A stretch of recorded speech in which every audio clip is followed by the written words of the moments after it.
ଯେଉଁଠାରେ ରାଣୀ ଲକ୍ଷ୍ମୀବାଈଙ୍କ ସାହସ, ଯେଉଁଠାରେ ସୁଭାଷ ଚନ୍ଦ୍ର ବୋଷଙ୍କ ଗର୍ଜନ ଏବଂ ଯେଉଁଠାରେ ଗାନ୍ଧୀଜୀଙ୍କ ଅହିଂସାର ପଥ, ସେହି ଭାରତ ଆମର ଗର୍ବ ଓ ଗୌରବ।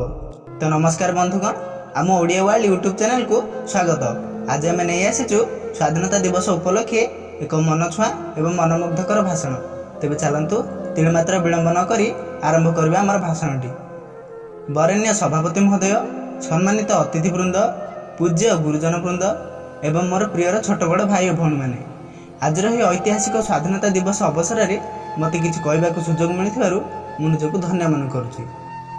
ଆଜିର ଏହି ଗୌରବମୟ 80ତମ ସ୍ୱାଧୀନତା ଦିବସରେ ମୁଁ ଆପଣମାନଙ୍କ ସାମ୍ନାରେ କେବଳ ଏକ ଭାଷଣ ଦେବାକୁ ଆସିନାହିଁ, ମୁଁ ଆସିଛି ସେହି ମହାନ ବୀରମାନଙ୍କୁ ସ୍ମରଣ କରାଇ ଦେବାକୁ, ଯେଉଁମାନଙ୍କର ସାହସ, ତ୍ୟାଗ ଏବଂ ଅଦମ୍ୟ ସଂକଳ୍ପ ଆମକୁ ସ୍ୱାଧୀନ ଭାରତର ପରିଚୟ ଦେଇଛି। କିଛି କ୍ଷଣ ପାଇଁ ଚିନ୍ତା କରନ୍ତୁ, ଯଦି ଆମ ଦେଶ ସ୍ୱାଧୀନ ହୋଇନଥାନ୍ତା, ଆମେ କ'ଣ ଆଜି ନିଜ ଭାଷାରେ କହିପାରିଥାନ୍ତେ? ନିଜ ଜାତୀୟ ପତାକା ଗର୍ବର ସହ ଆକାଶ ଉଚ୍ଚରେ ଉଡ଼ି ପାରୁଥାନ୍ତେ, ନା ନିଜ ମତ ପ୍ରକାଶ କରିପାରିଥାନ୍ତେ? ଏହି ପ୍ରଶ୍ନର ଉତ୍ତର ଆମକୁ ସ୍ୱାଧୀନତାର ପ୍ରକୃତ ମୂଲ୍ୟକୁ ବୁଝାଏ। ଅଗଷ୍ଟ 15 ତାରିଖ କେବଳ ଏକ କ୍ୟାଲେଣ୍ଡର ତାରିଖ ନୁହେଁ କିମ୍ବା ଏକ ଦିନ ନୁହେଁ, ଏହା ହେଉଛି ସେହି ଦିନ ଯେଉଁଦିନ ଲକ୍ଷ ଲକ୍ଷ ଭାରତବାସୀମାନଙ୍କର ସ୍ୱପ୍ନ ସାକାର ହୋଇଥିଲା। ଏହା ସେହି ଦିନ ଯେଉଁଦିନ ଦାସତ୍ୱର ଶୃଙ୍ଖଳ ଭାଙ୍ଗି ସ୍ୱାଧୀନତାର ସୂର୍ଯ୍ୟୋଦୟ ହୋଇଥିଲା। କିନ୍ତୁ ଏହି ସ୍ୱାଧୀନତା ଆମକୁ ଏତେ ସହଜରେ ମିଳିନଥିଲା। ଏଥିପାଇଁ ଅସଂଖ୍ୟ ପରିବାର ନିଜ ପ୍ରିୟଜନଙ୍କୁ ହରାଇଥିଲେ। ଅନେକ ବୀର ମହାପୁରୁଷ ହସି ହସି ଫାଶୀ ମଞ୍ଚକୁ ଆଲିଙ୍ଗନ କରିଥିଲେ। ଅନେକ ସ୍ୱାଧୀନତା ସଂଗ୍ରାମୀ ବର୍ଷ ବର୍ଷ ଧରି ଅବରୁଦ୍ଧ କାରାଗାରରେ ଜୀବନ ବିତାଇଥିଲେ। ସେମାନଙ୍କର ତ୍ୟାଗ ହିଁ ଆଜିର ସ୍ୱାଧୀନ ଭାରତର ଭିତ୍ତିଭୂମି ଅଟେ। ସ୍ୱାଧୀନତାର ଅର୍ଥ କେବଳ ଅଧିକାର ନୁହେଁ, ଏହା ଆମର କର୍ତ୍ତବ୍ୟ ସହିତ ଜଡ଼ିତ। ଯଦି ଆମେ ଏମିତି ନିଜ କର୍ତ୍ତବ୍ୟ ପାଳନ କରିବାରେ ବିଫଳ ହେବା, ତାହେଲେ ସ୍ୱାଧୀନତାର ପ୍ରକୃତ ମୂଲ୍ୟକୁ ସମ୍ମାନ ଦେଇପାରିବା ନାହିଁ। ଆଜି ଆମେ ଯେତେବେଳେ ତ୍ରିରଙ୍ଗା ପତାକାକୁ ଦେଖୁଛନ୍ତି, ସେତେବେଳେ କେବଳ ଗୋଟିଏ ପତାକାକୁ ନୁହେଁ, ବରଂ ସାହସ, ଶାନ୍ତି ଏବଂ ସମୃଦ୍ଧିର ପ୍ରତୀକକୁ ଦେଖୁଛନ୍ତି। ଆମେ ସମସ୍ତେ ନିଜ ମନକୁ କହିବା ଉଚିତ ଯେ ଆମେ କେବଳ ସ୍ୱାଧୀନ ଭାରତର ନାଗରିକ ହୋଇ ରହିବୁ ନାହିଁ, ଆମେ ସ୍ୱାଧୀନ ଭାରତର ଉଜ୍ଜ୍ୱଳ ଭବିଷ୍ୟତର ନିର୍ମାଣକାରୀ ହେବୁ। କାରଣ ଭାରତର ସ୍ୱାଧୀନତାର ଇତିହାସ କେବଳ କିଛି ତାରିଖର କାହାଣୀ ନୁହେଁ, ଏହା କୋଟି କୋଟି ସ୍ୱାଧୀନତା ସଂଗ୍ରାମୀମାନଙ୍କ ସାହସ, ଧୈର୍ଯ୍ୟ ଓ ଆତ୍ମବଳର ଇତିହାସ। 1857 ମସିହାର ସିପାହୀ ବିଦ୍ରୋହକୁ ଭାରତର ପ୍ରଥମ ବ୍ୟାପକ ସ୍ୱାଧୀନତା ସଂଗ୍ରାମ ବୋଲି କୁହାଯାଏ। ସେହି ସଂଗ୍ରାମ ଏକ ବାର୍ତ୍ତା ଦେଇଥିଲା ଯେ ଭାରତ କେବେ ମଧ୍ୟ ଦାସତ୍ୱକୁ ସ୍ଥାୟୀ ଭାବେ ସ୍ୱୀକାର କରିବ ନାହିଁ। ସମୟକ୍ରମେ ସ୍ୱାଧୀନତାର ଆନ୍ଦୋଳନ ଅଧିକରୁ ଅଧିକ ସଂଗଠିତ ହେଲା। ଅନେକ ନେତା ଲୋକମାନଙ୍କୁ ଏକତ୍ର କରି ସ୍ୱାଧୀନତାର ସ୍ୱପ୍ନକୁ ଶକ୍ତିଶାଳୀ କରିଥିଲେ। କେହି ଅହିଂସାର ପଥ ଦେଇଥିଲେ ତ କେହି ସାହସ ଓ ବୀରତ୍ୱର ପ୍ରେରଣା ଦେଇଥିଲେ। ଭିନ୍ନ ଭିନ୍ନ ପଥ ଥିଲେ ମଧ୍ୟ ଲକ୍ଷ୍ୟ ଥିଲା ଗୋଟିଏ, ତାହା ହେଉଛି ସ୍ୱାଧୀନ ଭାରତ। ଅସହଯୋଗ ଆନ୍ଦୋଳନ, ଲବଣ ସତ୍ୟାଗ୍ରହ ଓ ଭାରତ ଛାଡ଼ ଆନ୍ଦୋଳନ ପରି ଐତିହାସିକ ଘଟଣା ସାଧାରଣ ଲୋକମାନଙ୍କୁ ମଧ୍ୟ ସ୍ୱାଧୀନତାର ଲଢ଼େଇରେ ସାମିଲ କରିଥିଲା। କୃଷକ, ଶ୍ରମିକ, ଛାତ୍ର ଏବଂ ମହିଳା ସମସ୍ତେ ଏହି ମହାନ ସଂଗ୍ରାମର ଅଂଶ ହୋଇଥିଲେ। ଆଜି ଆମକୁ ସେମାନଙ୍କର ତ୍ୟାଗର ମୂଲ୍ୟ ବୁଝିବାକୁ ହେବ।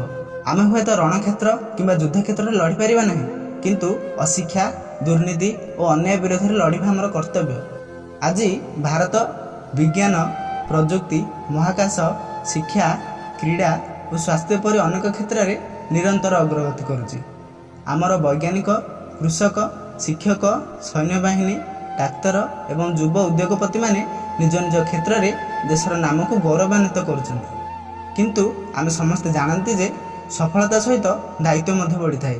ଏହି ସଫଳତା ଭିତରେ ଆଜି ମଧ୍ୟ ଆମ ସାମ୍ନାରେ ଅନେକ ସମସ୍ୟା ରହିଛି। ତାହା ହେଉଛି ପରିବେଶ ସୁରକ୍ଷା, ସାମାଜିକ ସମାନତା, ଶିକ୍ଷାର ଗୁଣବତ୍ତା ଏବଂ ଦୁର୍ନୀତି ଦୂରୀକରଣର ଦାୟିତ୍ୱ। ଏହି ସମସ୍ୟା ଗୁଡ଼ିକର ସମାଧାନ କେବଳ ଦେଶର ସରକାର କରିପାରିବେ ନାହିଁ, ଏଥିପାଇଁ ଦେଶର ପ୍ରତ୍ୟେକ ନାଗରିକମାନଙ୍କର ସହଯୋଗ ଆବଶ୍ୟକ। ଆମେମାନେ କେବଳ ଆସନ୍ତାକାଲିର ନେତା କିମ୍ବା ଧନୀ ବ୍ୟକ୍ତି ନୁହେଁ, ଆଜିର ପରିବର୍ତ୍ତନର ବାହକ ମଧ୍ୟ। ଆମ ସମସ୍ତଙ୍କ ହାତରେ ମୋବାଇଲ ଅଛି, କିନ୍ତୁ ସେହି ହାତରେ ଦେଶର ଭବିଷ୍ୟତ ମଧ୍ୟ ଅଛି। ଯଦି ଆମେମାନେ ମୋବାଇଲକୁ ଛାଡ଼ି ଜ୍ଞାନକୁ ଅସ୍ତ୍ର କରିବା, ସତ୍ୟକୁ ପଥ ପ୍ରଦର୍ଶକ କରିବା ଏବଂ ପରିଶ୍ରମକୁ ଅଭ୍ୟାସ କରିବା, ତାହେଲେ ବିଶ୍ୱର କୌଣସି ଶକ୍ତି ଭାରତର ଅଗ୍ରଗତିକୁ ରୋକିପାରିବ ନାହିଁ।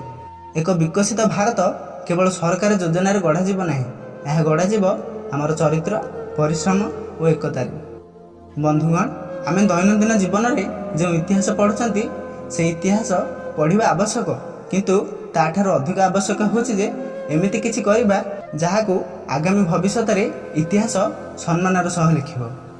एमिति एक दिन आसिबो जेतेबेले आगामी पीढ़ी आम विषय पचारे जे स्वाधीन भारत पाई से युवपीढ़ीगण ए देश कौन करथिले सेतेबेले आमर उत्तर केवल शब्दर नुहे बरम कर्मरे थिबा उचित। आसंतु आमे एमिति एक भारत गढ़ा जोंठारे दारिद्र्य ठारू सुजोग बढ़ हेबो, अज्ञान ठारू शिक्षा बढ़ हेबो, घृणा ठारू मानविकता बढ़ हेबो एवं स्वार्थ ठारू राष्ट्र सेवा बढ़ हेबो। मु मोर वक्तव्य शेष करबा पूर्वरु मु केवल एतिकी कहबी देश को भल पाइबा केवल एक भावना नुहे, यह प्रत्येक दिनर एक दायित्व अटे। शेष में समस्त को अनुरोध निज मनरे देश प्रेमर दीप जलांतु एवं समस्ते मो सह एक स्वर कहतु भारत माता की वंदे वंदे जय हिंद जय हिंद। सांग माने जदि एपरी नुआ नुआ भाषण शुणा चाहते ताहले कमेंट रे परवर्ती भाषण बोली निश्चय लिखंतु, जहाद्वारा आमे आपण मानक पई एपरी मनमुग्धकर एवं मनछुआ भाषण नहीं आसबु। सांग माने जदि वीडियोटी देखिबा पई भल लागि थाए ताहले चैनल को सब्सक्राइब करी बेल आइकन को प्रेस कर दियंतु, जोंथि पई कि आपण माने हमर प्रतिटी वीडियो देखि परिबे। रोज सांग माने पुणी देखाबा आउ एक वीडियो रे।